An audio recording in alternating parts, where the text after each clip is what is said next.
kita. Kita akan sama-sama membuka firman Tuhan dari Amsal pasal 4 ayat ke-23. Tentu ini bukan ayat yang asing lagi buat setiap kita. Sering sekali hamba-hamba Tuhan, anak-anak Tuhan menyampaikan kebenaran firman Tuhan ini. Awalnya saya juga rada-rada Tuhan, apa benar saya mau sampaikan firman Tuhan? Apa benar Tuhan mau mempercayakan saya untuk menyampaikan firman Tuhan? Tapi ketika saya kembali berdoa dan saat tadi saya sempat kagum ya akan kasih Tuhan, karena lagu dari awal sampai akhir bahkan persembahan pujian itu tentang hati, tentang keintiman dengan Tuhan.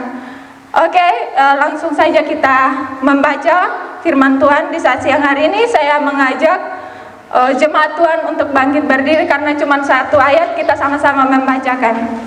Amsal pasal 4 ayat 23. Sudah menemukan semua Bapak Ibu Saudara-saudara? Oke. 1, 2, 3. Jagalah hatimu dengan segala kewaspadaan, karena dari situlah terpancar kehidupan. Amin. Terima kasih Bapak Ibu, silakan duduk kembali. Puji nama Tuhan. Sebelum kita masuk dalam firman Tuhan, saya mau tanya dulu kepada kita semua di saat siang hari ini. Teman-teman dan Bapak Ibu sekalian, ada yang pernah merasakan sakit, flu, batuk, dan pilek seantek-anteknya lah? Oke, gimana rasanya? Gak enak. Oke, gak enak. Kalau es krim itu enak nggak? Sangat enak nggak? Sangat enak. Ketika teman-teman Bapak Ibu Saudara-saudara sedang flu, pilek, dan antek-anteknya itu saya kasihkan es krim, mau nggak? Yakin mau? Lagi muntah-muntah, batuk, flu, pilek, saya kasihkan es krim, mau nggak? Bohong. Saya tanya Bapak ketuanya aja, Bapak mau nggak? Iya. Pasti enggak. Oke, jadi kita jangan fokus ke es krimnya ya. Karena nggak ada yang ngasih. Oh, nggak ada yang ngasih ya. Oke. Maksud saya adalah selama kita mungkin di sini ada yang sudah 4 tahun, bahkan saya udah hampir 5 tahun dengar firman Tuhan dari hamba-hamba Tuhan yang luar biasa ini. Tapi ketika hati saya tidak lagi baik-baik saja, bohong kalau saya bilang saya siap ditaburi kebenaran firman Tuhan. Firman Tuhan sangat memberkati saya. Sehebat apapun, mau dokter, mau apapun pangkatnya, mau Tuhan Yesus sendiri pun yang turun, kalau hatimu gak baik, percuma. Saya bilang bohong. Kalau hatimu gak lagi baik, mau siapapun, mau sekeren apapun, bohong. Kamu gak akan mengalami perubahan. Kamu gak akan dapat apa-apa. Tetapi ketika kamu mau untuk hatimu dibereskan, siapapun, mau anak kecil pun yang ngomong, kamu akan merasa bahwa oh, Tuhan sedang menegur aku. Oh, Tuhan sedang ngomong sama aku. Oke, lalu mengapa kita harus menjaga hati kita? Itu ya salah satu alasannya untuk kita siap ditaburi kebenaran firman Tuhan. Lalu ketika kita ditaburi dan kita mulai untuk melakukan firman Tuhan itu, kita mulai untuk mempraktekkan firman Tuhan itu. Itulah kenapa begitu penting kita harus menjaga hati. Oke, ada 2 cara untuk kita menjaga hati kita yang saya mau sharingkan di saat siang hari ini. Yang pertama adalah dengan menghidupi firman. Tentunya menghidupi firman ini ada proses-prosesnya, gak langsung menghidupi. Tentunya yang pertama kita membaca. Setelah kita membaca, kita merenungkan. Setelah kita merenungkan, kita melakukan, kita mempraktekkan firman Tuhan itu yang kita sudah baca. Itu yang paling terutama dan utama. Dengan kita membaca firman Tuhan, mungkin saat kita baca seringkali, termasuk saya seringkali, ketika saya membaca firman Tuhan itu kadang nggak nyambung, nggak istilahnya berulang-ulang nggak masuk. Tapi ya udah baca karena firman Tuhan itu adalah firman yang hidup, karena firman Tuhan itu adalah Allah itu sendiri.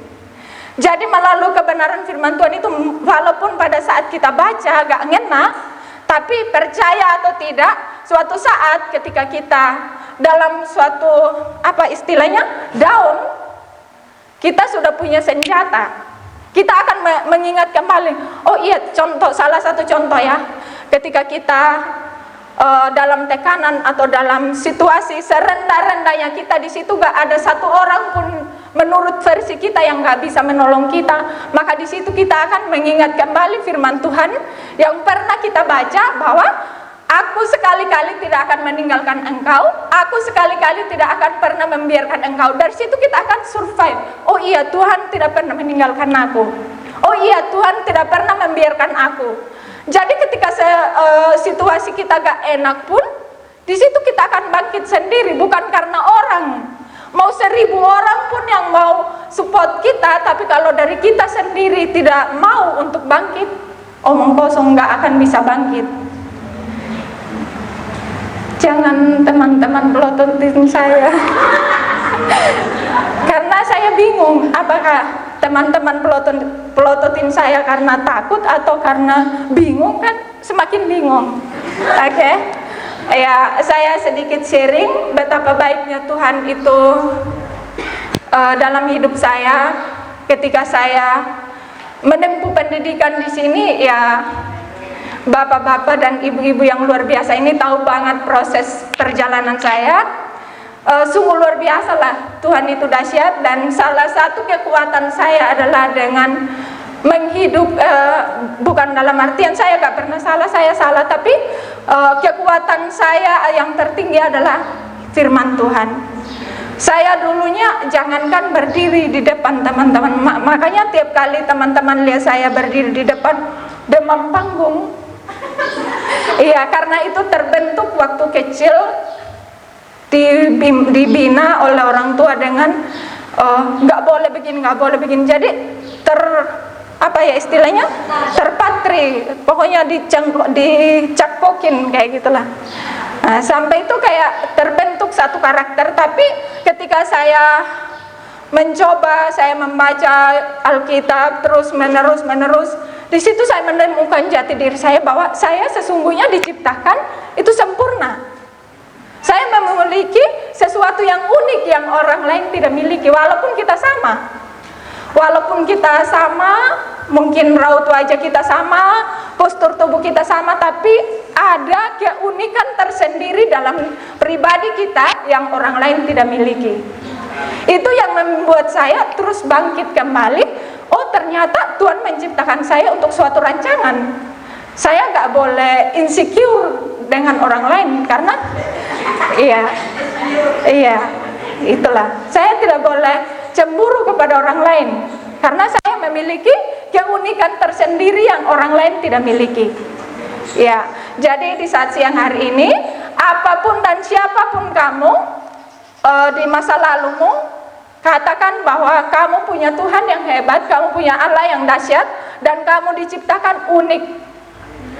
Tetap jaga hatimu, karena gini ya, satu statement yang aku paling suka, kamu gak bisa mengubah orang lain untuk memperlakukan kamu seperti yang kamu mau.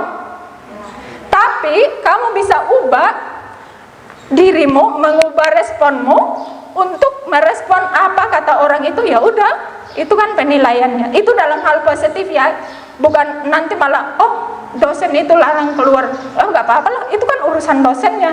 Itu salah. Tapi maksud saya adalah dalam hal positif, kamu buat statement bahwa aku memang nggak bisa buat orang ini memperlakukan aku sesuai dengan yang aku mau, tapi aku bisa mengubah responku, tanggapanku tentang perkataan orang. Aku mau mempositifkan yang baik, ya udah aku buat untuk membangun diriku, tapi yang nggak baik ya udah aku buang.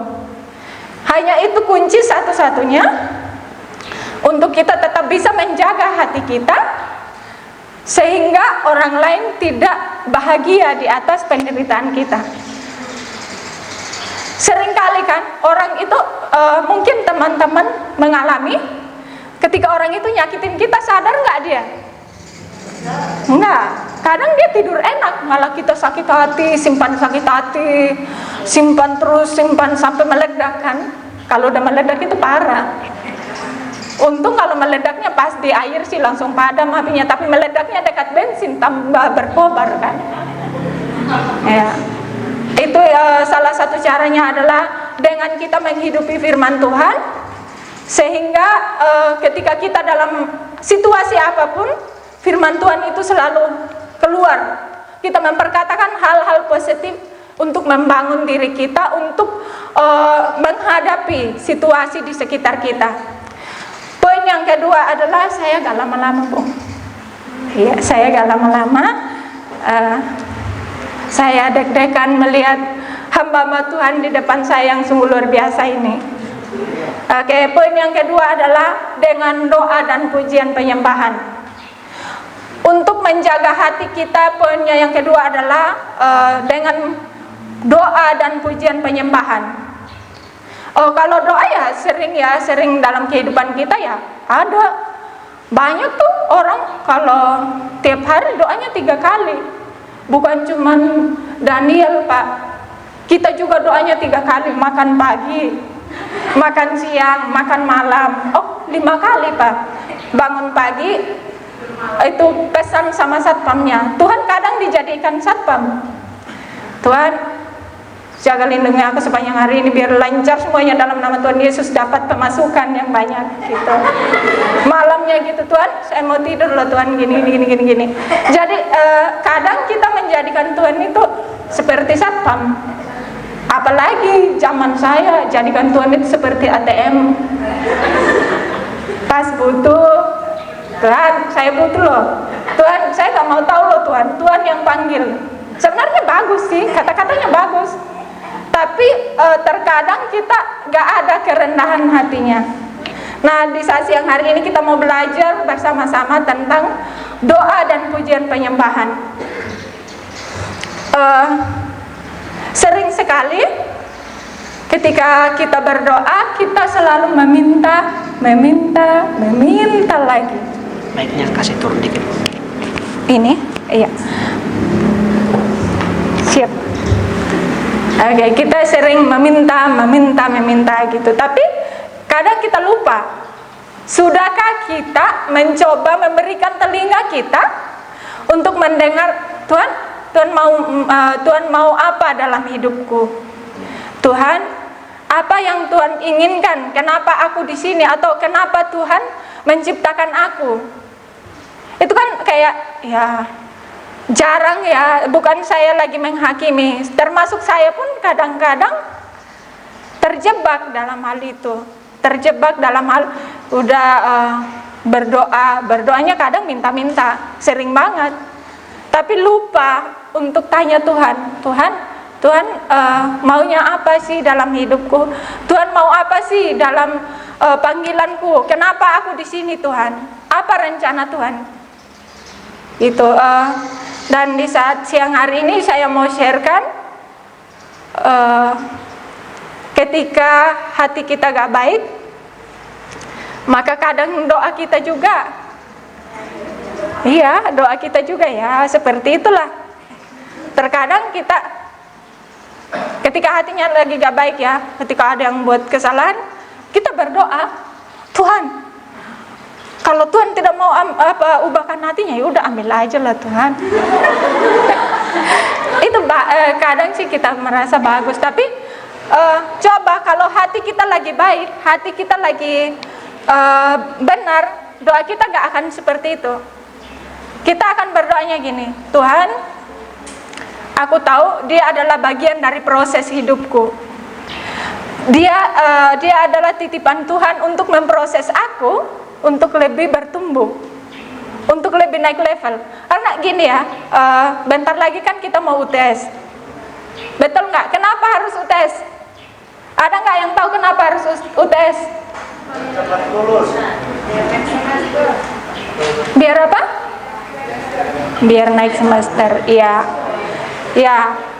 bisa itu buat naik semester. Dan yang tidak kalah penting adalah untuk mereview kembali pelajaran-pelajaran yang sudah pernah kita pelajari. Itu tujuannya mengapa dosen itu memberikan UTS atau ujian. Nah, begitu juga dalam kehidupan kita, terkadang Tuhan izinkan proses itu terjadi untuk membuktikan apakah yang dia terima, yang dia dengar, dia pelajari selama ini, benar nggak dia terapkan dalam hidupnya, benar nggak dia hidupi dalam hidupnya. Sehingga kita terkadang dikasih ujian, dikasih tantangan sama Tuhan untuk mereview kembali, untuk mengingatkan kembali, mempraktekkan tadi itu ya, mempraktekkan apa yang sudah kita terima, apa yang sudah kita dengar. Akan terbukti ketika kita diperhadapkan suatu tantangan, suatu masalah, respon kita itu akan membuktikan apakah kita sudah menghidupi atau hanya sekedar lalu masuk telinga kiri, keluar telinga kanan. Itu ya. Dan saya mau share sedikit di sini mengenai pujian penyembahan. Nanti saya akan berikan contoh tokoh Alkitab yang sanggup menjaga hatinya, dan lewat mereka menjaga hati, mereka memperoleh tuaian yang sungguh besar, dan tentunya itu menyenangkan hati Tuhan.